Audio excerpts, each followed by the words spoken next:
அனைத்து நண்பர்களுக்கும் வணக்கம். உங்கள் ஆஸ்ட்ரோ பழனிசுவாமிகள் பேசுகிறேன். இந்த காணொளியில் மகரம் ராசிக்கு மார்ச் மாதம் எப்படி இருக்கும் என்பதை பற்றி பொது பலனாக பார்க்கலாம். இந்த பொது பலன் என்பது உங்கள் சுய ஜாதகத்தை அடிப்படையாக கொண்டதல்ல, கோச்சார கிரகங்களின் அடிப்படையில் கொண்டது. இதை ஒரு கைடன்ஸாக எடுத்துங்க, ஒரு விழிப்புணர்வுக்கான ஒரு பதிவு மட்டுமே. இந்த மகரம் ராசியை பொறுத்தவரையிலும் ஜென்மசனி காலகட்டத்தில் நிறைய பேருக்கு குடும்ப வாழ்க்கையில் பிரச்சனைகள், பிரிவுகள், ஏதோ ஒரு வகையில் தற்காலிகமாகவாது பிரிந்திருக்கக்கூடிய சூழ்நிலை. கணவன் மனைவிக்குள் சண்டையே இல்லை, ஆனால் தற்காலிகமாகவாது பிரிந்திருக்கக்கூடிய சூழ்நிலையில் இருப்பீங்க.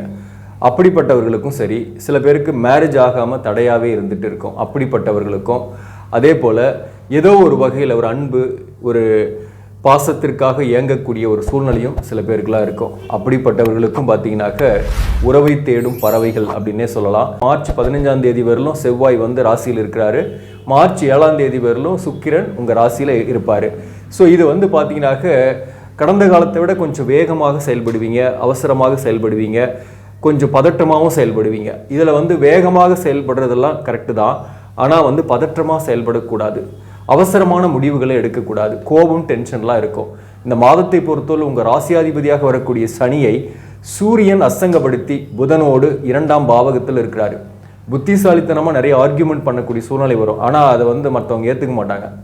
உறவுகளோடும் சரி, ஒர்க் பண்ணுற இடத்துலையும் சரி, நீங்கள் என்னதான் புத்திசாலித்தனமாக பேசினா கூட மற்றவங்க அதை ஏற்றுக்கவே மாட்டாங்க. அவங்க பதிலுக்கு விமர்சனங்களை வைப்பாங்க. அப்போ உங்களுக்கு கோபம், டென்ஷன்லாம் இந்த மாதத்தை பொறுத்தவரையிலும் இருக்கும். அதை கூடுமான அளவுக்கு வெளிக்காட்டாதீங்க. ஒரு நேர்மையான கோபமாக கூட இருக்கும், ஆனால் மற்றவர்கள் அதை தவறாக தான் புரிந்து கொள்வார்கள். அப்படிப்பட்ட ஒரு காலகட்டம். வாக்கில் கவனம், நாக்கில் சனி அப்படின்று இப்போ இருக்கு இல்லையா, பாத சனின்றது அதுதானே. வேலையை பொறுத்தவரையில் கொஞ்சம் ஒர்க் ப்ரெஷர் இருக்கும், இடமாற்ற சிந்தனைகள் இருக்கும். சில பேருக்கு இந்த நேரத்தில் வேலையில் இம்மிடியட்டாக விட்டுட்டு வேறு வேலைக்கு போகணுன்ற சுச்சுவேஷன்லாம் கூட கிரியேட் ஆகும். உங்களுக்கு மேலதிகாரிகளாலேயோ அல்லது ஒர்க் பண்ணுற ஸ்பாட்லேயோ மிகப்பெரிய கடுமையான ஒரு மன போராட்டங்கள்லாம் அந்த காலகட்டத்தில் ஏற்படும். நீங்கள் இந்த நேரத்தில் அவசரமாக வேலையை விட்டுட்டாலையும் உங்களுக்கு பாதிப்பை ஏற்படுத்திடும். வேலையை விட்டுறது, அவசரமாக நீங்கள் ஏதாவது ஒன்று பேசிடுறது கூட உங்களை தவறாக புரிந்து கொண்டு அங்கே வேலையில் சில நெருக்கடிகளை ஏற்படுத்தக்கூடிய காலகட்டம். பிஸ்னஸ் பண்ணக்கூடியவர்களுக்கும் பார்த்தீங்கன்னாக்க இந்த நேரத்தில் கொஞ்சம் பொருளாதார ரீதியாக கையை கடிக்கக்கூடிய காலகட்டம் தான். அதாவது எதிர்பாராத பணம் வந்தாலையும் எதிர்பாராத செலவுகளும் கொஞ்சம் அதிகமாகவே இருக்கும், விரயங்களும் அதிகமாக இருக்கும்.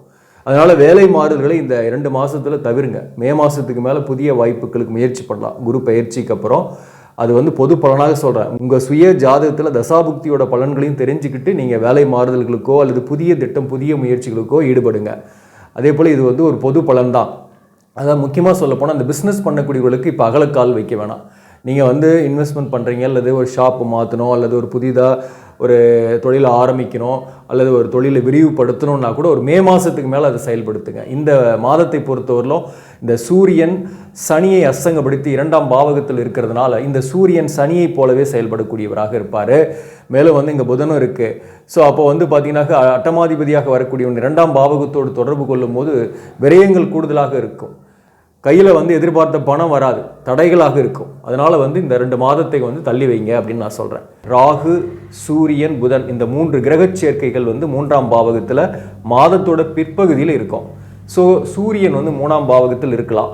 கெட்டவன் கெட்டிடும், கிட்டிடுமே ராஜயோகன்ற மாதிரி சூரியன் 3ஆம் பாவகத்தில் ராகுவோடு இருக்கும்போது உங்களுக்கு பணமும் திடீர்னு வரும்.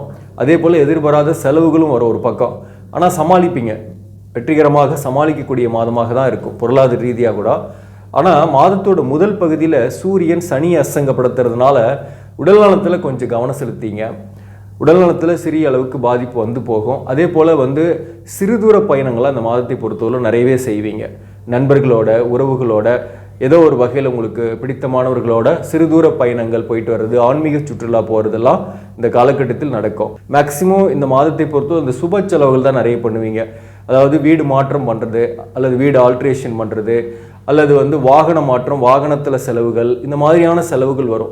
இந்த செவ்வாயை பொறுத்தவரையிலும் 2ஆம் பாவகத்துக்கு சனி, செவ்வாய், சுக்கிரன் சேரும்போது பார்த்தீங்கன்னாக்க எதிர்பாலினுடைய நட்பு, காதல் போன்ற விஷயமும் சில பேருக்குலாம் ஏற்படும். இதுவரையிலும் திருமணம் ஆகாதவர்களுக்கு திருமண வரன்கள் வரும், செட் ஆகிறதுக்கு நிறைய சான்சஸ் இருக்குது. உங்கள் சுய ஜாதகத்தில் பார்த்தீங்கன்னாக்க ஏதாவது ஒரு தோஷம் இருக்குதுன்னு வச்சிங்களேன்.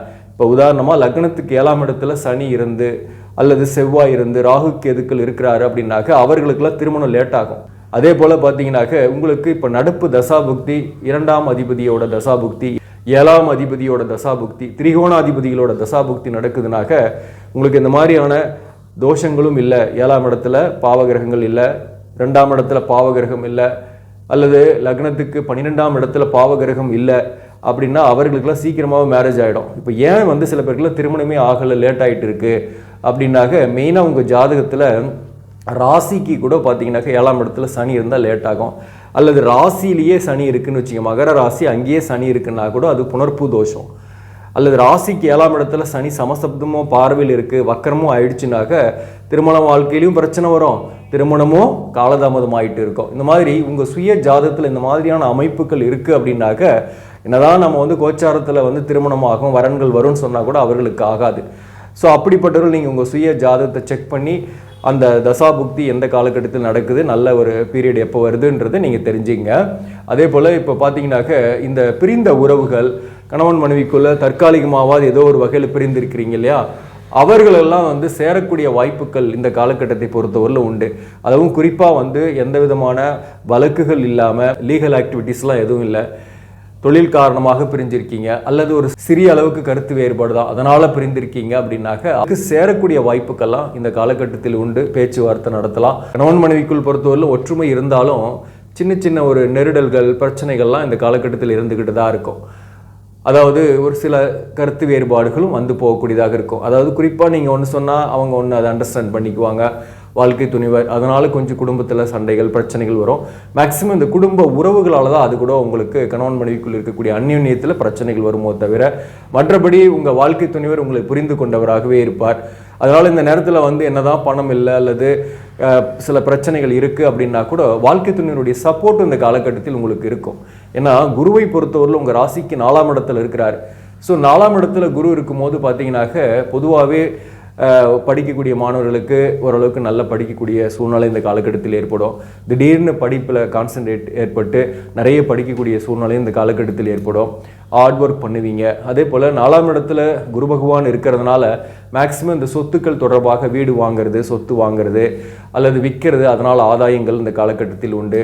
இதெல்லாம் கூட நான் ஏற்கனவே இந்த செவ்வாய் சுக்கிரன் பயிற்சியிலே சொல்லியிருக்கிறேன். இந்த செவ்வாயும் சுக்கிரனும், அதுவும் செவ்வாய் உச்சம் பெற்று இருக்கும்போது உங்களுடைய 4ஆம் அதிபதி உச்சம் ஆகி அந்த இடத்துல 4ஆம் இடத்துல குரு இருக்கும்போது சொத்துக்கள் தொடர்பான நன்மைகள்லாம் ஏற்படும்.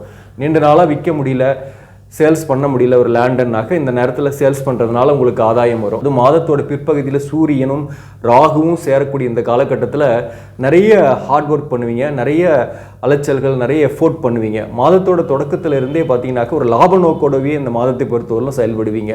பிஸ்னஸ் பண்ணக்கூடியவர்களும் சரி, வேலையில் இருப்பவர்களும் ஏதோ ஒரு வகையில் ஏர்ன் பண்ணணும், சாதிக்கணும், கடந்த காலத்தில் ஏற்பட்ட அந்த கடன் பிரச்சனையை தீர்க்கணும் என்ற ஒரு போராட்டமும் ஒரு மன உந்துதலுமே இந்த மாதத்தை பொறுத்தவரையிலும் இருக்கும்.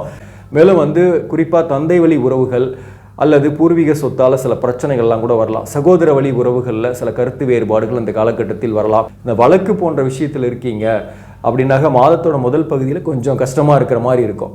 வழக்குகளில் கொஞ்சம் பிரச்சனைகள் இருக்கும். அதுவும் குறிப்பாக இந்த சனி செவ்வாய் சேரும்போது கடனுடைய அழுத்தம் கொஞ்சம் வரும். அதே போல் வழக்கு போன்ற விஷயங்கள் இருப்பவங்களுக்கு இந்த நேரத்தில் நீங்கள் போலீஸ் ஸ்டேஷனோ அல்லது கோர்ட்டு கேஸுன்னு போகக்கூடிய சூழ்நிலைலாம் வரும்.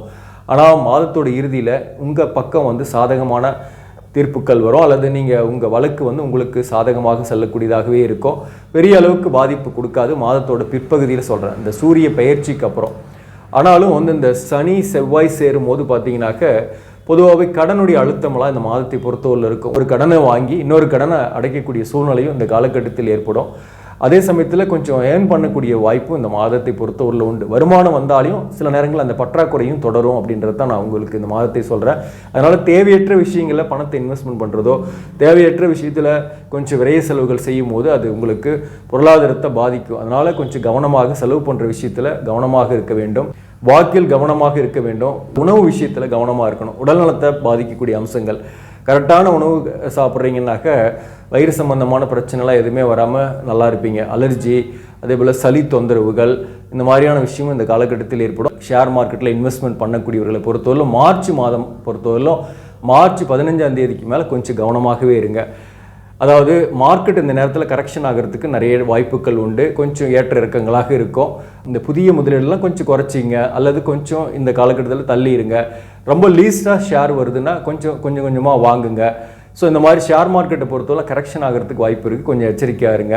அதாவது மார்ச் 15க்கு மேலே கொஞ்சம் டவுன் ஆகிறதுக்கும் அல்லது ஏற்ற இறக்கத்தோடு இருக்கவும் வாய்ப்பு உண்டு. அதே போல் மண்மனை தொடர்பான தொழில்கள், விவசாயம், அதே போல் கால்நடை வளர்ப்பு, வீடு கட்டி விற்கிறது வாங்கிறது, அந்த மாதிரியான வேலையில் இருப்பவர்கள் இந்த காலகட்டத்தை பொறுத்தவரையிலும் நல்ல வருமானம் வரும். அவர்களுக்கு சொத்துக்களை விற்கிறீங்க அப்படின்னா அந்த நேரத்தில் வந்து உங்களுக்கு ஆதாயத்தை பெறக்கூடியதாகவே இருக்கும். சில பேருக்கு வீடு வாங்கக்கூடிய யோகங்கள்லாம் உண்டு. அடுத்தது சொல்லணும்னா பெண்களாக இருக்கீங்க அப்படின்னாக்க இந்த மாதத்தை பொறுத்தவரையிலும் குறிப்பாக வந்து ஏதோ ஒரு வகையில் ஒரு மன அழுத்தங்கள் இருந்துக்கிட்டு தான் இருக்கும். பெற்றோர்கள் வழியில் வந்து உடல்நலத்தில் கொஞ்சம் கவனம் செலுத்திங்க, அது ரொம்ப ரொம்ப நன்மையை கொடுக்கும். இந்த மாதத்தை பொறுத்தவரை நீங்கள் வழிபட வேண்டிய தெய்வம் எது அப்படின்னாக்க உங்கள் முயற்சிகள் வெற்றி அடைவதற்கு நீங்கள் பசுவிற்கு கோதுமை தானம் செய்கிறது, அதே போல் பிள்ளையாரை வழிபாடு செய்யுங்க. சனிக்கிழமையில் அருகம்புல் மாலை அணிவித்து பிள்ளையார் கோயிலுக்கு, குறிப்பாக அரச மரத்தடியில் இருக்கக்கூடிய பிள்ளையாரை வழிபாடு செய்யுங்க. அது உங்களுக்கு ஒரு நல்ல பலனை கொடுக்கும். வேலையே இல்லை, இதுவரையிலும் நான் வேலை தேடி நான் களைச்சி போயிட்டேன், ஆனால் இன்னும் வேலை கிடைக்கல அப்படின்னு சொல்கிறவங்க இன்னும் கொஞ்சம் எஃபெக்டிவாக நீங்கள் வேலை தேடணும், உங்களுடைய திறமையை வளர்த்துக்கிட்டு வேலை தேடணும்னாக்க நிச்சயமாக நீங்கள் பிள்ளையாரையும் தொடர்ந்து வழிபாடு செய்யுங்க. நல்லபடியாக உங்களுக்கு ஒரு வேலை கிடைக்கும். ஆக நண்பர்களே, இந்த பதிவு உங்களுக்கு பிடிச்சிருந்தாக லைக் பண்ணுங்கள், இதை மற்றவர்களுக்கும் ஷேர் பண்ணுங்கள். இன்னும் நம்ம சேனலை சப்ஸ்கிரைப் பண்ணாமல் பார்க்குறவங்க சப்ஸ்கிரைப் பண்ணி கண்டினியூ பண்ணுங்கள். இதன் மூலம் உங்களுக்கு ஒரு சரியான ஜோதிட தகவல்கள் கிடைக்கும். நன்றி, வணக்கம்.